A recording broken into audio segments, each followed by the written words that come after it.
Fresh off his best regular season since 2012, Gio Gonzalez will take the ball in Game 2 for the Nationals. Cubs manager Joe Maddon is expected to overload his lineup with right-hand hitters, meaning Kyle Schwarber will likely sit against the Washington southpaw.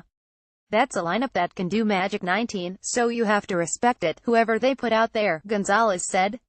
I just want to prepare myself and try and take one hitter at a time.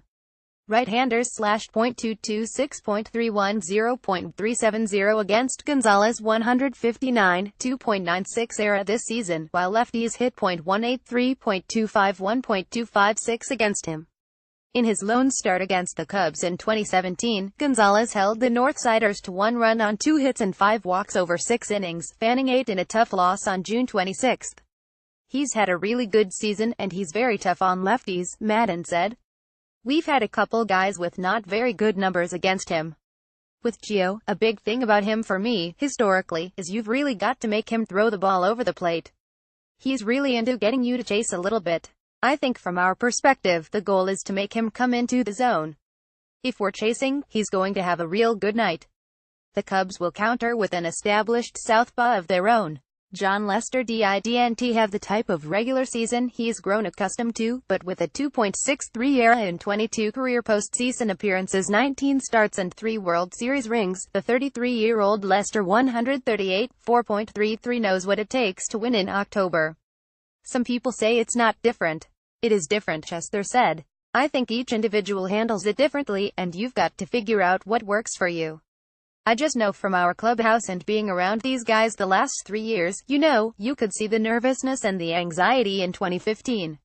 Last year was more kind of like, we're not going to let that happen again, and more of a calmness in the clubhouse. This year, I feel like it's the same. Like I said, the more you play in these situations, the more you can kind of separate all the only stuff that's going along with it and just go and worry about what your job is that day. 3 things to know about this game. Expect a lot of curveballs from both starters in Game 2. Opponents hit .159 against Lester's curve in the regular season, while Gonzalez allowed a .161 average on his. Those ranked 9th and 10th, respectively, among starters who threw at least 400 curveballs. But opponents slugged .390 against Lester's curveball, while Gonzalez had a .208 slugging percentage, allowed, the second lowest among starters who threw 400 curves. Wieters has faced Lester more than any other Nationals hitter, a result of the time they spent in the American League East.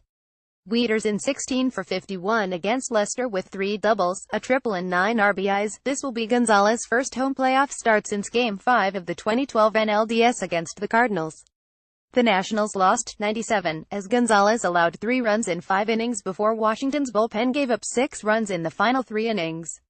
Mark Feinsand, an executive reporter, originally joined MLB.com as a reporter in 2001. This story was not subject to the approval of Major League Baseball or its clubs.